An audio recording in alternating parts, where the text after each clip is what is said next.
नहमदुहु व नुसल्ली अला रसूलिहिल करीम अम्मा बाद फ़अऊज़ु बिल्लाहि मिनश शैतानिर रजीम बिस्मिल्लाहिर रहमानिर रहीम। तो मेरे अज़ीज़ नाज़रीन, जो सिलसिला हमने इस्लामी माशी और माशरती निज़ाम का शुरू किया था 14 अगस्त 2022 को, उसका आज दूसरा एपिसोड है। तो हमने कल एक चीज़ मुकम्मल की थी जिसको हमने कहा था कि हर यूनियन काउंसिल के ऊपर बैतुल माल जो है उनका क़याम अमल में लाया जाएगा। अब बैतुल माल जो है वो क्या क्या काम करेगा उसके बारे में थोड़ा सा मैंने एक्सप्लेन किया था। आज फिर बता देता हूँ कि बैतुल माल जो है वो सबसे जो मेन चीज़ है वो लोगों को जो फेस करना पड़ता है मुस्लिम माशरे में, वो ये है यहाँ हमारे कोई चैरिटी नहीं है, कोई इस किस्म का सिस्टम नहीं है। हालांकि दीन इस्लाम एक वाहिद दीन है जिसमें वो सब कुछ बताया गया जो किसी और दीन में नहीं है, लेकिन हर दीन के पास चैरिटी सिस्टम है स्वाय हमारे मुसलमानों के। बदकिस्मती लगा लें, और ख़ास कर हमारे इंडिया, पाकिस्तान, बांग्लादेश, इधर उधर जो इलाके हैं उनमें, अरबों में ये सिस्टम मौजूद है। और अरबों में लोग बड़े अच्छे तरीके से जब किसी घर का सरबराह फौत हो जाता है तो उनको कोई फ़िक्र नहीं होती, क्योंकि उनकी रियासत जो है वो उनकी कफ़ालत करती है। हमारे जो रिश्तेदार होते हैं वो यतीम बच्चों का भी हक़ छीन लेते हैं। तो जो मेन उसका पर्पज़ है जो यतीमों के लिए और घर के सरबराह के फौतगी की सूरत में, वो ये है कि उनकी जितनी जायदाद होगी विरासत में जो आती होगी नाबालगान को और बेवा को, वो बैतुल माल की ये ब्रांच जो है जो कफ़ालत करती है यतीमों, नाबालगों और बेवाओं की, वो अपनी तहवील में ले लेंगे। तहवील में लेने का मकसद ये नहीं कि वो उसको कोई ख़राब करेंगे, नहीं। तहवील में लेने का मकसद है कि उनकी उस जायदाद को थोड़ी हो या ज़्यादा उसको इस्तेमाल करेंगे। इस्तेमाल करने के साथ साथ उसमें से जो फ़ायदा आता जाएगा उनके अकाउंट में जाएगा, और जैसे जैसे कोई बच्चा या बच्ची जवान होगी उसकी जायदाद प्लस उस पर जो फ़ायदा कमाया होगा उसको दे के फ़ारग कर दिया जाएगा। अगर बेवा सारी ज़िंदगी शादी नहीं करेगी तो उसको सारी ज़िंदगी कफ़ालत जो है वो रियासत देगी, उसकी तमाम ज़रूरियात को पूरा करेगी। एक काम बैतुल माल की इस ब्रांच का ही होगा। दूसरा, उसमें खुम्स की भी एक ब्रांच होगी जिसमें लोग खुम्स जमा कराएंगे। और आपको पता है कि अहले सादात जो होते हैं उन पर सदका खैरात जो है वो जायज़ नहीं होता। उनमें जो गरीब गुरबा होंगे उनकी मदद खुमस से की जाएगी। उसके अलावा ज़कात की ब्रांच होगी, ज़कात का पैसा भी वहाँ पे होगा। तो ज़कात और उशर ये सारा पैसा वहाँ बैतुल माल में जमा कराया जाएगा। अब वहाँ से जो नौकरियाँ मिलेंगी वो तो अपनी जगह पे मौजूद हैं, लेकिन इसके साथ साथ वहाँ पर जो रोज़गार करना चाहेगा, कोई दुकान डालना चाहता है, कोई टेक्निकल हैंड है, वो कोई ना कोई अपनी इलेक्ट्रिशियन की या प्लम्बर की या कोई भी दुकान करना चाहता है, तो बैतुल माल उसको कर्ज़ हसना देगा। कर्ज़ हसना पे कोई पैसा नहीं, अगर 10 लाख दिया जाएगा तो वो शख्स जो है वो आसान अक़सात में 10 लाख ही वापस करेगा। 1 रुपया भी उससे ज़्यादा वापस नहीं करेगा, उस पर कोई सूद नहीं देगा। जो बैंकिंग का निज़ाम है वो भी इस्लामी बैंकिंग जो है वो उसका जो निज़ाम है वो भी कायम किया जाएगा। उसकी ब्रांचें भी यूनियन काउंसिल पर मौजूद होंगी। उसमें किसी किस्म का 1 रुपया जो है वो भी सूद के ज़ुमरे में नहीं आएगा। आम मामूली सी फ़ीसें होंगी जो उससे भी कर्ज़ा मिलेगा, लोगों की हेल्प होगी। यहाँ तक होगा कि जो ओवरसीज़ पाकिस्तानी हैं पूरी दुनिया में, वो अगर अपनी फैमिली को अपने अकाउंट से पैसा भेजना चाहेंगे तो एक एसएमएस जो है वो क्रिएट किया जाएगा वो उन बैंकों के अंदर। वो एक एसएमएस करेंगे या व्हाट्सएप पे एक मैसेज करेंगे तो बताएंगे कि इतना पैसा मेरी वालदा या मेरी वाइफ या मेरे वालिद साहब को घर जाके डिलीवर कर दिया जाए।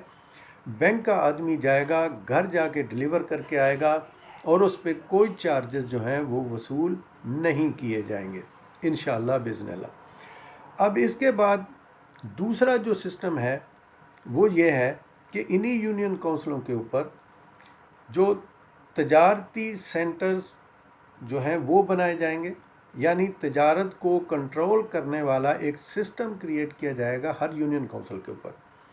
जो भी दुकानें होंगी किसी भी किस्म की, जहाँ पर भी होंगी, वो सारी की सारी वहाँ पे रजिस्टर्ड होंगी। कोई उन पे इतना लंबे चौड़े पैसे नहीं लगाए जाएंगे, ना ही कोई इतनी फ़ीसें कि वो उनकी जान निकाल ली जाए, नहीं। एक नॉर्मल सी फ़ीस होगी जो उनसे वसूल की जाएगी। जो कुछ उनको सेल करने की परमिशन दी जाएगी वो एक मुनासिब परसेंटेज होगी, जो कहा जाएगा कि इससे ज़्यादा आप फ़रोख्त नहीं कर सकते। हुकूमत उनको कंट्रोल करेगी बाकायदगी से।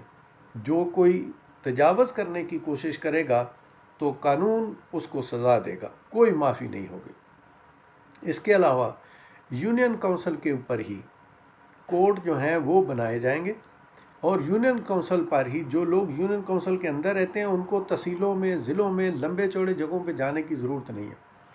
कोर्ट जो हैं, महकमे जो हैं, अदालतें जो हैं, वो यूनियन काउंसिल लेवल पर कायम की जाएंगी। लोग अपनी यूनियन काउंसिल में पैदल चल के भी जा सकते हैं, इतनी लंबा चौड़ा वो एरिया नहीं होता।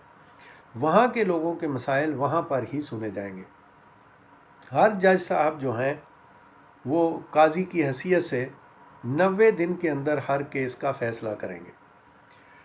जो जज साहब 90 दिन के अंदर फ़ैसला नहीं कर पाएंगे उनको सिर्फ यह नहीं कि नौकरी से निकाला जाएगा, नहीं, उनको नौकरी से भी निकाला जाएगा, उनको सज़ा भी दी जाएगी, और वो जेल की हवा भी खाएंगे। और अगर उन्होंने कानून की ख़िलाफ़ वर्जी की होगी, सरीहन ख़िलाफ़ वर्जी, तो उस पर उनको कोड़े भी मारे जाएंगे। लेकिन अगर कोई जज इस किस्म की हरकत जो करेगा तो उसको सिर्फ नॉर्मल सज़ा नहीं होगी। अगर एक जुर्म में नॉर्मल सज़ा एक नॉर्मल शख्स को 1 साल की होती है तो जज को 2 साल की होगी। अगर एक नॉर्मल शख्स को 5 साल की सज़ा होती है तो जज को 10 साल की सज़ा होगी। ये कोर्टों का सिस्टम होगा। इसके अलावा जो लोग यूनियन काउंसिल के अंदर 60 साल से ज़्यादा उम्र के होंगे, 65 साल से ज़्यादा उम्र में चले जाएंगे और उनकी कोई पेंशन, कोई सरकारी पेंशन नहीं उनको मिलती होगी, तो उनकी कफ़ालत जो है वो भी बैतुल माल करेगा। उनको किसी किस्म के जो प्रॉब्लम है दुनिया के, इंशाअल्लाह ताला उनका जो बोझ है वो रियासत उठाएगी।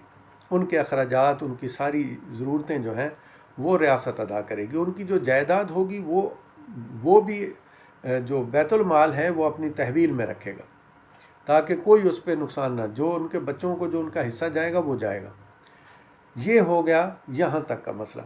अब इसके अलावा रह गई पुलिस की इजारादारी, जो बहुत ज़्यादा देखने में आ रही है। ये पुलिस की इजारादारी टोटली ख़त्म कर दी जाएगी। सदर जो होगा यूनियन काउंसिल का, उसकी इजाज़त के बगैर उसकी यूनियन काउंसिल से कोई भी पुलिस वाला आके किसी को गिरफ़्तार नहीं कर पाएगा।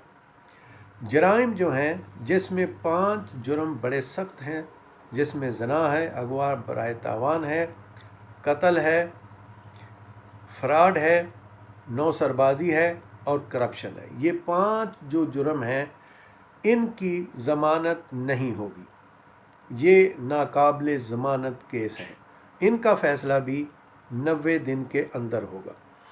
जो प्रोसिक्यूटर टाइम पर चलान पेश नहीं करेगा, 1 महीने के अंदर तफ्तीशी जो है वो चलान पेश करके अदालत में देगा और अदालत 2 महीने में उसका फ़ैसला करेगी,